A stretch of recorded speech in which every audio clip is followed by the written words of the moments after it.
गणेश चतुर्थी से लेकर अनंत चतुर्दशी तक गणेश पुराण कहती है।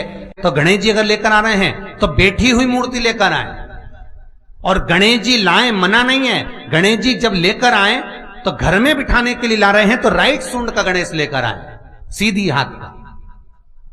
आपका सीधा हाथ देख लेना, उसी के हिसाब से गणेश जी को अपनी ओर रखकर, या गणेश जी का सीधा हस्त कमल देख लेना। आपका तो उल्टा मान्य होगा जब आप देखेंगे तो गणेश जी का जो सीधा हस्त कमल हो, उस साइड अगर गणेश जी की सूंड है तो वो सूंड का गणेश घर के अंदर विराजमान हो। उल्टी सूंड का गणेश, लेफ्ट सूंड का गणेश, ये गणेश व्यापार, व्यवसाय, फैक्ट्री, दुकान, बिजनेस, ऑफिस जगह पर विराजमान हो। महाराज भगवान बैठ गए गणेश जी महाराज, इसलिए हमारे हिंदू रीति शास्त्र रीति कहती है गणेश जी जब जब खड़े होते हैं तब तब संहार करते हैं। गणेश जी जब जब खड़े होते हैं तब तब किसी ना किसी का संहार करते हैं। और गणेश जी जब बैठे रहते हैं तो सुख, समृद्धि, वैभव, आनंद, संपदा प्रदान करते रहते हैं। यहां तक जो जीवात्मा मर कर आती है, जो जीवात्मा भगवान गणेश के सम्मुख में आकर प्रथमता में खड़ी होती है, उस जीवात्मा के सम्मुख खड़े होने पर गणेश जी उसका फल भी प्रदान कर देते हैं। जा, मैं तुझे, तू मेरे सामने खड़ा है, मैं तुझे ये सुख देता हूं, जा। जब गणेश जी प्रवेश करें आपके घर के अंदर, तब 2 घी के दिए दोनों ओर जलना चाहिए रिद्धि सिद्धि के लिए। तब प्रवेश मेरे गणेश जी महाराज सीधा चरण अंदर रखकर प्रवेश करिए और गणेश जी की स्थापना करिए। और स्थापना के समय पर 2 बिंदी, जहां गणेश जी बैठे साइड में कोई दीवार हो तो एक हल्दी की, एक कुंकू की बिंदी जरूर लगाएं। क्यों? जब आखिरी दिन हम अनंत चतुर्दशी के दिन गणेश जी को जब विदा करें तो ये रिद्धि और ये सिद्धि, ये कुंकू और हल्दी की बिंदी नहीं, ये रिद्धि और सिद्धि हैं। बहुएं हमारे घर में रह जाए। गणेश जी महाराज हमारे घर में आ गए। गणेश जी की सबसे पहली जो आरती हो, उस आरती के समय पर अगर धूप बत्ती जलाई जाए या गोबरी को जलाकर उसमें गूगल छोड़ी जाए, और गूगल छोड़ने के बाद गणेश जी का नाम ध्रुम वर्ण कह दिया जाए, तो गणेश जी को तुम्हारे घर की पूजा स्वीकार करना पड़ती है। बस वो समय हम जानते। हम तो बस उतना जानते हैं कि शिव महापुराण में लिखा और मुद्गल पुराण में लिखा, गणेश पुराण में लिखा, गणेश जी का एक नाम होता है ध्रुम वर्ण। क्या नाम है? ध्रुम वर्ण गणेश जी का एक नाम होता है। जब हम धूप जलाकर और धूप लगाने के बाद में गणेश जी की सबसे पहली आरती करने के पहले, अगर हम सबसे पहली आरती गणेश जी की कर रहे हो, अपने घर में स्थापना कर रहे हो, बिठा रहे हो, और तुम चाहते हो कि गणेश जी मेरे घर में आके मेरी पूजा को स्वीकार करें और जो मांगू मेरा गणेश मुझे दे 10 दिन के अंदर, तो पहला नाम लेकर पुकार लेना ध्रुम वर्ण विनायक, बैठो, बस काम हो गया। वो फ्री होकर आता है, वो बैठता है अलमस्तता में। कहां चढ़ाते हैं दुर्बा? गणेश जी का जो दांत टूटा है उस दांत की ओर गणेश जी को दुर्वा समर्पित करी जाती है। अभी गणेश जी विसर्जन हुए, गणेश जी को जल में विसर्जन किया, तो आपके मन में एक प्रश्न तो खड़ा होगा, आया तो होगा कि गणेश जी के 10 दिन तक बिठाओ, नित्य पूजन करो, ने पाठ करो, ने अर्चना करो, ने 10वें दिन इनके विसर्जन कर दो, और वो भी पानी में कर दो, पानी में विसर्जन करो। तो ये कहां लिखा कि जल में विसर्जन करो? श्रीमद् भागवत पुराण की रचना जब वेद व्यास जी महाराज करने के लिए बैठे, वेद व्यास जी ने सुखदेव जी से कहा कि मैं मंत्र बोलूंगा, मैं श्लोक बोलूंगा, इसको लिखेगा कौन? तो सुखदेव जी ने बोला गणेश जी से विनती करो। गणेश जी से कहा कि आप लिखोगे? गणेश जी बोले मैं लिखने को तैयार हूं, पर बोलते बोलते तुम रुक गए तो मैंने भी लिखना छोड़ दूंगा, उसके बाद मैं भागवत को विराम दे दूंगा, मैं आगे नहीं लिखूंगा। अब वेद व्यास जी बड़े चक्कर में पड़ गए, क्या करें? तो गणेश जी से कहा मेरे श्लोकों में कुछ गड़बड़ी हो सकती है, उसमें से गलती को छांटना पड़ेगा, फिर लिखना पड़ेगा। कितना सुंदर संबोधन श्री वेद व्यास जी ने कहा कि मैं जो श्लोक बोलूंगा आपको लिखने के लिए है, उसमें मैं कुछ गलती करूंगा, लिखना है। क्यों कहा वेदव्यास जी ने ये बात? गणेश जी भगवान है, वेदव्यास जी कहते हैं मैं तो संसारिक मनुष्य हूं ना, गलती तो कर सकता हूं। गलती कौन करता है? जम के बोलो भगवान गलती करता है क्या? नहीं, गलती कौन करेगा? मनुष्य। गलती मानव करेगा, गलती मनुष्य करेगा। और गलती करने के बाद अगर हमसे अपनी जिंदगी में कोई गलती हो जाती है तो एक बार क्षमा मांगने में कुछ जाता है क्या? प्रणाम करने में कुछ जाता है क्या? निवेदन करने में कुछ जाता है क्या? नहीं। गलती हो गई मुझसे तो गणेश जी आप गलती को छांटना, लिखना। गणेश जी महाराज लिखने बैठ गए। लिखते लिखते लिखते लिखते 10 दिन हो गए गणेश जी महाराज को। शरीर में ताप पड़ने लगा गणेश जी महाराज के। वेद व्यास जी ने गणेश जी के हाथ का स्पर्श करा तो शरीर तो तप रहा था। वेद व्यास जी ने वहीं पर श्रीमद् भागवत के श्लोकों को विराम दे दिया। अब नहीं बोले। गणेश जी लिखते लिखते लिखते लिखते लिखते लिखते थक गए, ताप पड़ गया, शरीर गर्म हो गया। वेद व्यास जी ने कब करूं क्या? 10 दिन से लिख रहे हैं और शरीर पर ताप पड़ रहा है, करा क्या जाए? उन्होंने गणेश जी का हाथ पकड़ा, उठाया और कहा चलो प्रभु हमारे साथ में। वेद व्यास जी गणेश जी को ले गए और ले जाकर शीतल जल में श्री गणेश जी महाराज को बिठा दिया। गणेश जी को पानी के अंदर उनको विराजमान कर दिया कि अब आप ताप को थोड़ा ठंडा कर लीजिए।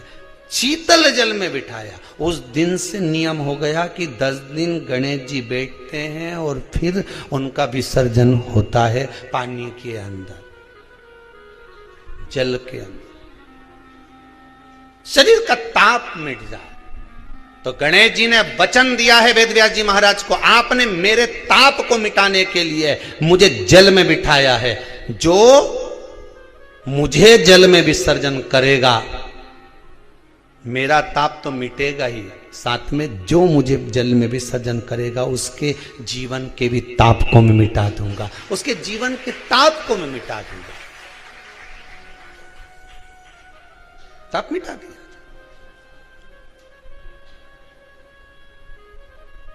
पर करो गणेश जी का विसर्जन, मना नहीं है हो, पर अच्छे से करो रे हो। अब मैं छोरा छोरियों ने तो निशाना लगाए, वो हमारा गणेश जी जई दिया, वो हमारा सबसे आगे पहुंचा तो इधर वाला ने इधर से फेंका, हो गया। ये हमारे धर्म की हंसी उड़ा रहे हैं।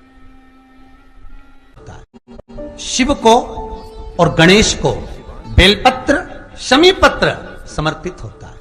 आपको कथा में वर्णन किया था 33 कोटि देवताओं को भले बेलपत्र नहीं चढ़ेगा पर 33 कोटि देवताओं को शमीपत्र चढ़ता है। और उसमें एक गणेश जी महाराज और एक बाबा भोलेनाथ, इन दोनों को शमी समर्पित होता है। कथा में पहले भी वर्णन किया, आज फिर आपको समझ लेना बहुत अच्छे से। जो आपको करना है रिद्धि सिद्धि पाने के लिए, संपदा को बढ़ाने के लिए। शिव महापुराण की कथा कहती है और गणेश चरित्र अपन श्रवण कर रहे हैं। जिसके घर में संपदा की कमी पड़ती हो, बीमारियां ज्यादा फैल रही हो, बहुत कष्ट हो महाराज, बहुत ज्यादा दुखी हो महाराज, कोई काम नहीं बन रहा, बहुत तकलीफ में हो, तो शमी पत्र, शमी की पत्ती, जहां गणेश जी का स्थान है वहां पर 5 शमी पत्र 5 समर्पित करें और शंकर जी के ऊपर 3 शमी पत्र समर्पित करें। बहुत ध्यान देना, 5 शमी पत्र जहां गणेश जी का स्थान है शिवलिंग में वहां समर्पित करें, 3 शमी पत्र शिवलिंग के ऊपर समर्पित करें। 1 शमी पत्र शंकर जी की चौखट पर लेफ्ट भाग में, जाते समय आपका उल्टा हाथ, जब मंदिर से निकलो तो उल्टे हाथ पर लेफ्ट भाग में शंकर जी की चौखट पर समर्पित करें 1 शमी पत्र। और महाराज का दिया जहां लेफ्ट भाग में आपने शमी पत्र रखा है, मंदिर में ना दिया लगाकर बाहर की ओर जहां शमी पत्र रखा है उसके ठीक साइड में एक घी का दिया लगा दीजिए। केवल गणेश चतुर्थी से लेकर अनंत चतुर्दशी तक गणेश पुराण कहती है भगवान गणेश जी का मोर ध्वज का, मयूर ध्वज गणेश का नाम लेकर जो ये दीप शमी पत्र चढ़ा देता है उसके घर से कभी रिद्धि सिद्धि नहीं जाती, वैभव प्रतिष्ठा नहीं जाती। कर देखना, अगले साल तक आपका व्यापार कितना चलता है हमको बताना जरूर, करके देखो एक बार। गणेश पुराण का, शिव महापुराण का यह प्रसंग करिए, जीवन में उतारिए। चतुर्थी से लेकर अनंत चतुर्दशी तक गणेश जी का मूल स्थान। आपको गणेश जी की मूर्ति पर चढ़ाने का नहीं बोल रहा। क्यों नहीं बोल रहा है? क्योंकि गणेश जी की आप प्रतिष्ठा करोगे तो वो टेम्परेरी है, 10 दिन के लिए कर दिया, फिर वापस विसर्जन कर दिया। पर जहां शंकर मंदिर में बैठ गए, शिवलिंग स्थापित हो गया, वहां ना जाने कितने समय से शंकर की आराधना हो रही है, वहां गणेश जी सदा विराजमान है। और देखो ये 10 दिन में अगर आपने शमी पत्र बिल्कुल मन से समर्पित करा है ना, तो मेरा विश्वास कहता है, शिव महापुराण का, मेरे बाबा विश्वनाथ की कृपा कहती है, मेरा मन कहता है 10 दिन के अंदर आप शमी चढ़ाएंगे ना तो कुछ ना कुछ अच्छी की प्रियता है दुर्वा। क्या प्रियता है? दुर्वा। कितनी दुर्वा गणेश जी को समर्पित करी जाती है? मात्र 5। कितनी? आज के जमाने में लोग गट्ठा बनाकर चढ़ा दें, वो अपनी जगह पर है। 5 दुर्वा पंचम इंद्रियों को वश में करने के लिए, और भगवान के 5 जो स्वरूप हैं उनको अपने भीतर उतारने के लिए 5 दुर्वा। और दुर्वा में भी 3 गांठ। जब दुर्वा समर्पित करी जाती है तो उसमें नीचे दुर्वा की डंडी पर गांठ रहती है, 3 छोटी छोटी गांठें होना चाहिए। कितनी गांठ? जो भगवान को समर्पित करी जाए। जिस अमृत के बूंद से प्रकट हुआ है पान का पत्ता। 33 कोटि देवताओं के पूजन में, पाठ में, अर्चना में ये अमृत का पत्ता काम आएगा। जिस जल के पात्र में यह पत्ता रखा रहेगा, वो जल क्षीर सागर के अमृत तुल्य हो जाएगा। क्षीर सागर के अमृत तुल्य। तुझे प्रथम गिनती में गिनाता हूं, देवताओं का आधिपत्य तुझे प्रदान करता हूं। सारे देवों में तू प्रथम गिनती में गिना जाएगा, प्रथम पूज्य माना जाएगा। बस शंकर भगवान ने वर दिया, थोड़ी देर बाद कार्तिकेय महाराज आ गए। कौन आए? जम के बोलो जरा। कार्तिकेय। और कार्तिकेय जी आए और आकर बोले, पिताजी दंडवत करा, प्रणाम करा, साष्टांग करा, मैं परिक्रमा कर कर आ गया। मैंने परिक्रमा करा। अब इधर तो देवता सब, सारे देवता मिलकर अक्षत छोड़ रहे गणेश जी के ऊपर, स्वस्ति वाचन हो रहा, लोग प्रणाम कर रहे, नमन कर रहे, लोग आवाज लगा रहे, श्री गणेश जी महाराज की। अब सारी दुनिया में आवाज लग रही गणेश जी। तो कार्तिकेय ने पूछा, माँ ये गणेश जी का जय घोष क्यों हो रहा है? गणेश जी के जयकारे क्यों हो रहे हैं? गणेश जी के लिए इतना जय घोष? तो माता पार्वती ने भगवान शंकर के शब्दों को कार्तिकेय को सुनाया। कार्तिकेय रो पड़े, माँ मैं परिक्रमा कर कर आया, गणेश जी ने केवल आपकी परिक्रमा लगा ली, आपने उसको प्रथम गिनती में मान लिया। माँ उसने बुद्धि का परिचय दिया और मैंने कर्म का परिचय दिया। बुद्धि का परिचय, कर्म का परिचय।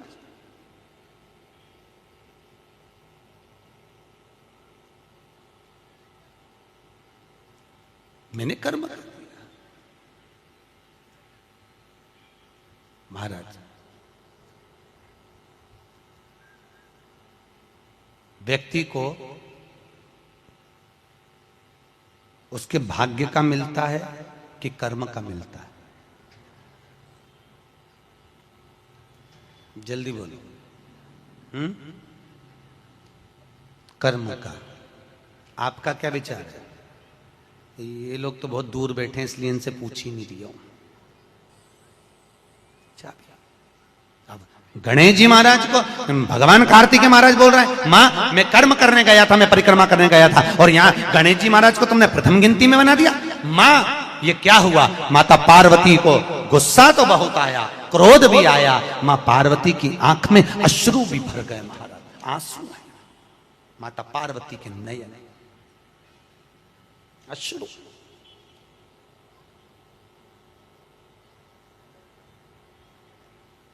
मां खड़ी हो गई। माता पार्वती ने आज खड़े होकर भगवान भोलेनाथ जी से निवेदन करा, आपने अपनी जिंदगी की ये गलती कर दी। क्या गलती? शंकर भगवान पूछ रहे हैं, कौन सी गलती? तुमने गणेश जी को प्रथम गिनती में बना दिया। कार्तिकेय भी तो गया था, अगर कुछ थोड़ा सा आशीर्वाद रखना था तो कार्तिकेय के लिए रखना था, पर तुमने केवल गणेश को प्रथम गिनती में बनाया है, ये तुम्हारी गलती है। तो गणेश जी ने परिक्रमा भी तो करी है। माता पार्वती खड़े होकर शंकर भगवान से बोली, भोलेनाथ, मैंने अपनी जिंदगी में आपसे कभी कुछ नहीं मांगा, पर आज तुम्हारी यह पार्वती तुमसे एक वर चाहती है। शंकर भगवान ने कहा, मांग, तुझे क्या चाहिए? पार्वती कहती है, आज के बाद तुम्हारी कभी पूर्ण परिक्रमा ना लगे, आज के बाद तुम्हारी कभी पूर्ण प्रदक्षिणा ना हो। पूर्ण नहीं होनी। कौन ने मांगा? जम के बोलो, पार्वती। शंकर की पूर्ण प्रदक्षिणा माता पार्वती ने कह दिया, भोलेनाथ आज के बाद ना हो, क्योंकि तुम भोले हो, तुम्हारे आसपास कोई घूम लेता है, तुम उसको कुछ भी निकाल कर दे देते हो। बहुत ध्यान देना, उल्टी सूंड के गणेश बहुत कम बनते हैं। क्यों कम बनते हैं? इसका शास्त्रीय प्रमाण है। कभी किसी मूर्तिकार के पास जाना और मूर्तिकार के पास जाकर पूछना, भैया तुम उल्टी सूंड का गणेश क्यों नहीं बनाते? जितने भी बनते सीधी सूंड के बनते। कभी पूछना उससे, वो बताएगा कि उल्टी सूंड के अगर गणेश जी बनाए, 50 गणेश जी अगर उल्टी सूंड के बनाए हैं, तो उसमें से कम 30 गणेश जी अपने आप टूट जाते हैं या बिगड़ जाते हैं। ये शास्त्र रीति है।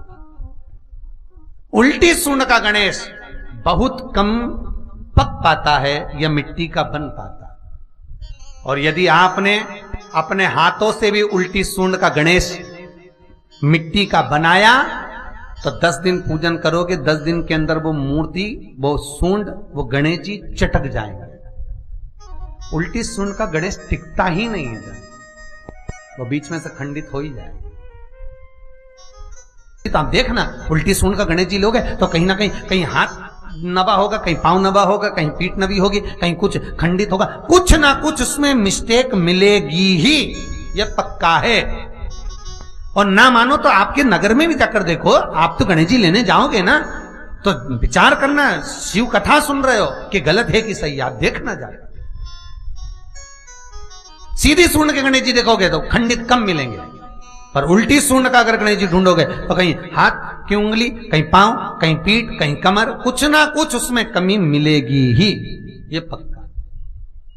शिव महापुराण कहती है, गणेश पुराण कहती है, क्योंकि सीधी सूंड के गणेश जी को मनाने के लिए महाराज मंत्र की 50 माला करना पड़ती है। तो समझ लो, उल्टी सूंड के गणेश जी को मनाने के लिए मात्र 5 माला में भगवान गणेश प्रसन्न हो जाते हैं, अर्थात उल्टी सूंड का गणेश शीघ्र प्रसन्न होता है। इसलिए हमारे हिंदू धर्म में 2 तरह के गणेश जी का प्रमाण कहा जाता है, एक राइट सूंड के गणेश, एक लेफ्ट सूंड के गणेश। राइट सूंड का गणेश रखा जाता है तो लक्ष्मी आती है पर टिकती नहीं है, इसलिए घर में सीधी सूंड का गणेश, और दुकान, व्यापार, व्यवसाय में, ऑफिस में उल्टी सूंड का 2 गणेश। तो इसका मतलब ये थोड़ी ना कि तुम्हारे घर में गणेश जी बैठा तो तुम उठा के बदल लिया, यहां कहीं दिया, यहां कहीं दिया। अब रखे रहने। हमेशा याद रखो, गणेश चतुर्थी के बाद अनंत चतुर्दशी पर जब गणेश जी का विसर्जन करते हैं तो गणेश जी की 2 धर्म पत्नियां, वैसे तो गणेश जी की कुल मिला के 5 पत्नी, कितनी है? गणेश जी की 5 पत्नी, पहली श्री, दूसरी तुष्टि, तीसरी पुष्टि, चौथी रिद्धि और 5वीं सिद्धि। ये व्यक्ति के नाम के आगे जो लिखा रहता है ना, श्रीमान, ये श्री संबोधन कहां से आया? और एक पीछे लिखते हैं, जैसे नाम के आगे लिखते हैं श्री और पीछे लगाते हैं जा में ई की मात्रा जी, लिखते हैं कि इधर नहीं लिखते? लिखते हैं श्रीमान अग्नि प्रसाद जी, श्रीमान बद्री प्रसाद जी। गणेश जी लाते हो भादो महीने में, तो विसर्जन करो तो विसर्जन के समय पर 2 बिंदी, एक कंकु की, एक हल्दी की, दीवार पर जरूर लगा देना चाहिए। क्यों? क्योंकि गणेश जी हमारे यहाँ आते हैं तो रिद्धि सिद्धि के साथ आते हैं, पर जब गणेश जी जाते हैं अगर हम बिंदी नहीं लगाते हैं तो गणेश जी अपनी रिद्धि सिद्धि को साथ में लेकर चले जाते हैं। पति के साथ पत्नी वापिस चली जाती है। जब हम बिंदी लगाते हैं तो उसका मतलब होता है कि हमारे घर की बहू हमारे घर में रहे, बेटा भले भ्रमण के लिए जाए। तो गणेश जी जाते हैं, रिद्धि सिद्धि घर में रह जाती है। इसलिए रिद्धि सिद्धि को घर में रखने के लिए 2 बिंदी लगाना चाहिए, एक कुंकू की, एक हल्दी।